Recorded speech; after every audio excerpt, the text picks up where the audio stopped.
This is Nathan, and today I'll narrate this story. I hope you enjoy it. Let's begin. The rain came down in sheets the morning they buried Marissa Chase, and Max didn't cry. Not because he didn't love his mother. He did, in the complicated, oxygen-deprived way you love someone who never quite told you the truth, but because something in the air that day smelled wrong, like old secrets rotting through at last. He stood at the graveside in a charcoal suit, watching the men lower the casket into the wet earth. Richard McKnight stood beside him, straight-backed and impeccably dressed, every inch the grieving widower. He'd placed a hand on Max's shoulder twice. Max had moved each time. Father Joseph Schneider performed the service. He was a small man near 70, with liver-spotted hands and eyes that kept finding Max throughout the entire ceremony. Not the kind of glance a priest gives his congregation. Something else. Guilt with nowhere to go. When the mourners began dispersing, she only ever called him Maxwell when something mattered. "Your real birth certificate is inside," Father Schneider said. "Don't open it here. Don't go home." He pressed a small card into Max's other hand. "Cedar Hills Storage, Locker 9. Go tonight, alone. There's more inside.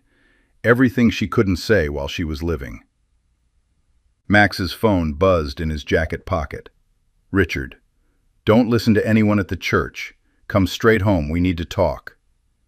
He looked at the message, then at the priest's face, then at the envelope in his hand. He slipped everything into his jacket, thanked Father Schneider, and walked out through the rain to his car. He did not drive home. Cedar Hills Storage sat on the east edge of town, a compound of gray, corrugated metal and flickering security lights that nobody seemed motivated to fix. Max arrived at 11:15. The attendant in the booth was watching something on his phone, headphones in, and waved him through without looking up. He found Locker 9 at the end of the second row. A key had been taped to the back of the card. He turned it. The metal door rolled up. Inside, a black duffel bag, a box of documents tied with red string, and a framed photograph wrapped in brown paper. He unwrapped the photograph first. Two people he'd never seen, a man and a woman, young, laughing in front of a lake. The man had Max's jaw, Max's eyes, even the same slight tilt to the fingers. He set the photo down carefully and opened his mother's envelope. The birth certificate was certified, state seal intact. His name, Maxwell Brent Robertson. Mother, Marissa Ann Robertson. Father, Brent Thomas Robertson. Not McKnight, Robertson. The document box took 40 minutes to work through, crouched on cold concrete with his flashlight app. Letters between his mother and someone named Amber Dean. A copy of a will, Brent Robertson's, dated 23 years ago, naming my son Maxwell as primary heir to the Robertson estate, valued at over $4 million in property and holdings. Brent's death certificate. Cause of death, accidental drowning. And at the bottom, a handwritten note in handwriting he recognized immediately. Richard knows. He arranged it. The accident was not an accident. If I'm gone before you read this, go find Amber Dean. She was there. She saw everything. She's been waiting. Signed, Mom. Max sat back against the cold wall and let the silence expand around him. He didn't panic. He didn't spiral. He cataloged. His real name was Maxwell Robertson. His real father had been murdered. The man he'd called Dad for 32 years had arranged it, then married his mother and buried the truth under a different last name. There was a witness. He pulled up his search bar and typed, Amber Dean. He drove to Drew Livingston's apartment at midnight. Drew was his oldest friend, former Army, currently running a private research firm that occupied the useful gray space between legal and very much not. He answered the door in a t-shirt and boxers, took one look at Max's expression and said, "How bad?" "Bad," Max said and walked in. Drew Livingston was the kind of man who didn't ask questions before he was ready to handle the answers. He made coffee, sat down, and let Max talk. When Max finished, Drew was quiet a moment. "Richard McKnight's been practicing family law in this city for 30 years. He has judges on his Christmas card list." "I know. You can't walk into a courtroom with a box of old letters and a note from your dead mother." "I'm not going anywhere near a courtroom. Not yet." Max spread the documents across Drew's kitchen table, arranging them with the methodical precision he'd spent 8 years cultivating as an investigative journalist. He'd gotten 3 politicians indicted and 1 state agency dissolved. He knew exactly how to build a case before it ever saw a judge. Richard McKnight had entered Marissa Robertson's life 8 months after Brent's death, married her within the year, legally adopted the toddler, rechristened Max Chase, and dissolved the Robertson estate through a series of maneuvers that looked like standard probate from the outside and, Max now understood, were almost certainly built on fraud and a corpse. 32 years of living as someone else's son. 32 years of Richard's careful hands shaping his life, steering him away from journalism at first, cutting his tuition when Max defied him, keeping him just solvent enough to need him and just distant enough to never ask the right questions. Richard had never seen a son when he looked at Max. He'd seen evidence with a pulse. "Find Amber Dean," Max said. "Last known somewhere in state. She knew my real father. She was present the day he died." Drew pulled his laptop forward without another word. Richard called 3 times before noon the following day. Max let all 3 go to voicemail. The messages were calibrated, warm, concerned, offering to explain. "There's context you don't have, Max. Your mother was confused near the end. Come home and we'll sort through it together." The voice of a man who'd spent decades performing sincerity and forgotten it was a performance. Max spent the morning at the public records terminal at the main library. Brent Robertson had been a civil engineer with a small, profitable land development firm. In the year before his death, he'd been in a documented dispute over a waterfront parcel worth several times its assessed value. The opposing party in the earliest filings had been redacted, but the filing numbers matched documents in Brent's estate records, documents handled by a newly licensed attorney named Richard McKnight. There it was, clean and ugly all at once.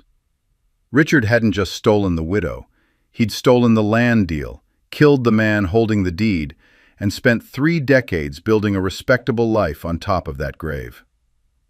Drew called it too. "Found her. Amber Dean, 61 years old, lives in Clover Ridge, 40 minutes east. Minimal footprint, no social media, cash and carry lifestyle. She picked up when I verified the number." A pause. She said, and I'm quoting directly, "I've been expecting someone to call about this for a long time." Max was already reaching for his keys. Amber Dean lived in a white clapboard house at the end of a gravel road, surrounded by the kind of deliberate quiet that people build around themselves when they're afraid. She was waiting at the door before he knocked. She'd been watching from the window.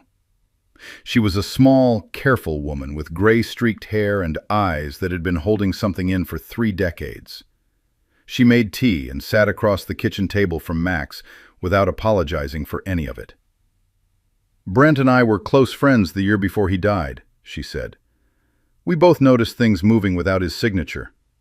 Filings, deed transfers, money shifting through accounts connected to a business partner he'd only recently brought on."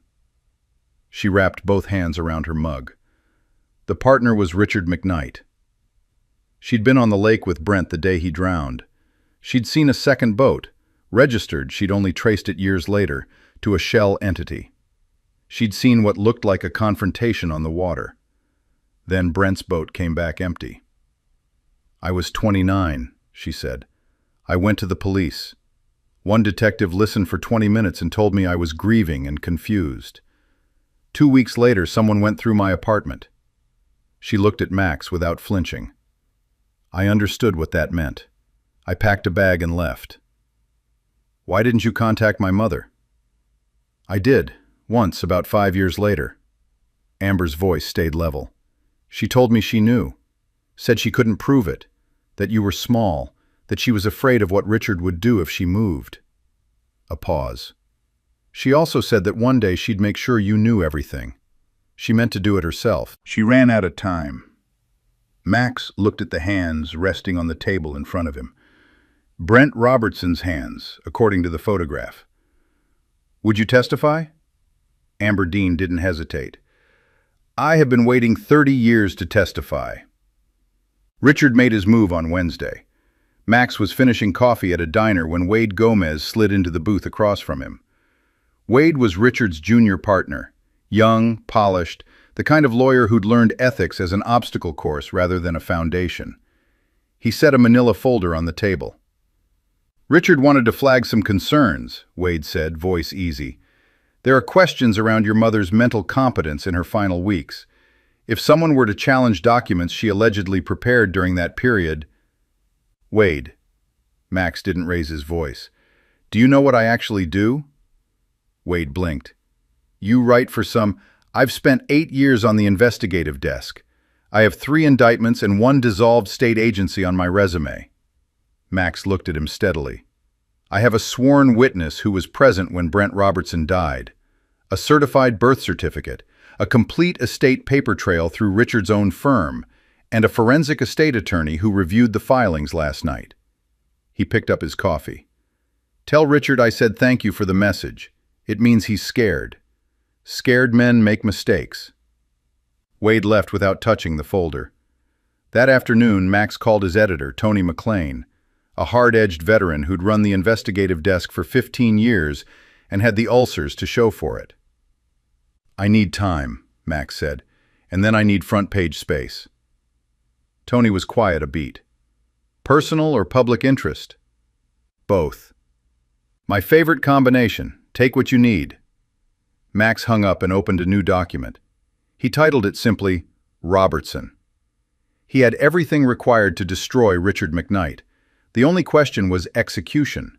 Through courts, Richard had spent decades cultivating, or publicly, through the one arena where Max held every advantage and Richard had none. He decided on both, simultaneously. Timed to land within 24 hours of each other. He had 1 call left to make. The call was to Sophia Benson, a forensic estate attorney who'd helped Max source documents 3 years earlier for a fraudulent trust investigation, and told him afterward that if he ever needed the specific kind of help that lived at the intersection of probate law and righteous fury, he should call. He explained everything in 20 minutes. Sophia was quiet then. The original Robertson estate was never legally dissolved. If those transfers were executed under false representation, and it sounds very much like they were, the entire chain of title is void going back to the original fraud. Another pause. The waterfront property alone is worth north of $6 million in today's market. That's before we address what was stripped from the operating accounts. Can you file this week? I can file Thursday morning. But Max, Richard will be notified same day. He'll have lawyers moving by noon. That's fine. Max surveyed the wall of his apartment where he'd mapped the full timeline in document copies, photographs, dates, and red string. By the time his lawyers start moving, it'll already be public. The article had taken 4 days to build, not a blog post. A full investigative feature, 14,000 words, sourced and verified, with Amber Dean's account, the estate documentation, the certified birth certificate, the void transfers, and a legal commentary from Sophia. Drew had quietly located 2 additional sources, a former clerk who'd left Richard's firm under uncomfortable circumstances, and a retired detective who'd worked Brent Robertson's drowning case and, as it turned out, had been visited personally by Richard McKnight 3 days before officially ruling the death accidental. The piece named Richard McKnight in the headline. It was scheduled to publish at 6 a.m. Thursday. Sophia would file at 9. Max had one thing left to do before then. He drove to Richard's house Wednesday evening, not to warn him, not to beg for explanations, to stand in front of the man who'd stolen his name, his father, and 32 years of the truth, and let him see that it was already over. Richard answered the door in his reading glasses, bourbon in hand, the portrait of a man unbothered. He saw Max, and his face arranged itself into practiced relief. "Max, finally! "Come in." "I'm not coming in." Max stood on the front step, hands loose in his jacket pockets. He looked at Richard, really looked, the way he should have years ago. The jawline, the eyes, the bearing. Nothing there that resembled him. He wondered how he'd missed it. The answer, of course, was that he'd had no reason to look. Richard had made sure of that. "I came to tell you I know everything," Max said. "Not a version of it, not rumors, everything. Brent Robertson, the land deal, the boat, the detective you visited 3 days before he closed the case, the shell transfers through your firm." He watched Richard's face go completely still, the practiced warmth draining out like water from a cracked vessel. "I have a witness. I have the paper trail. I have a forensic estate attorney who spent last night reviewing the filings." Richard took a slow sip of bourbon. His voice, when it came, was almost admirably steady. "Those are serious allegations." "They stopped being allegations when I got the certified copies." Max tilted his head slightly. "I wanted you to hear it from me, face to face, because you spent 32 years looking me in the eye and lying, and I thought you deserved to know what that feels like from the other direction." He turned and walked back to his car. Behind him, the front door closed. Then, a few seconds later, the muffled crash of something hitting the floor. Glass, maybe. Or bourbon. Or the sound a man makes when he finally understands he's been outmaneuvered by the person he spent a lifetime underestimating. Max drove home and slept better than he had in years. The piece published at 6:03 Thursday morning. By 8, it had been shared over 1,000 times. By 10, regional news stations were running it as a developing story. By noon, Richard McKnight's firm had released a statement calling the article defamatory and baseless, which held for approximately 4 hours before being quietly deleted when it became clear that the 23 documents attached to the article were neither. Sophia filed at 9 as planned. The estate claim landed in probate court with full documentary support. The fraudulent transfers, the void chain of title, Amber Dean's sworn affidavit. A separate criminal referral, assembled from the same evidence package, went to the state attorney's office before lunch. Wade Gomez resigned from the firm by noon.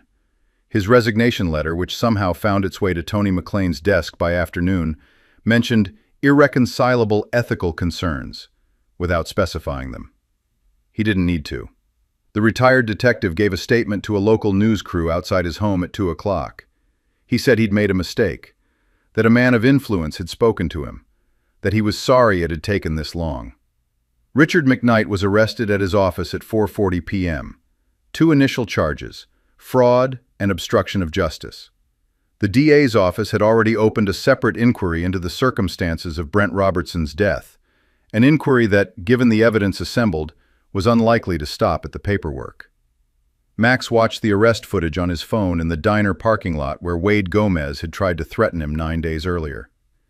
He felt no particular elation. Something quieter than that. A settling. Like a debt that had always existed being finally entered into the right ledger. Drew called. "How are you?" "Strange," Max said honestly. "Like I've been carrying something heavy for a long time, and now my hands don't know what to do with themselves." "That passes." A beat. "What are you going to do with the name?" The estate claim would take months, possibly longer. But Sophia was confident, and Max had never needed the money to know who he was. The name was a different matter entirely. Maxwell Brent Robertson. He said it quietly in the parking lot, testing its weight. It fit. It was his. It had always been his, even during the 32 years he'd been told otherwise. "Robertson," he said. "I'm going to use Robertson." He put his phone away and looked east, toward the road that led to Clover Ridge. He'd promised Amber Dean a proper conversation over something stronger than tea. She'd waited 3 decades for the truth to surface. She deserved to hear it from him in person, how it ended, how it felt, that all of it had finally counted for something. He got in his car and drove toward the setting sun, and for the first time in as long as he could remember, the road ahead felt entirely his own.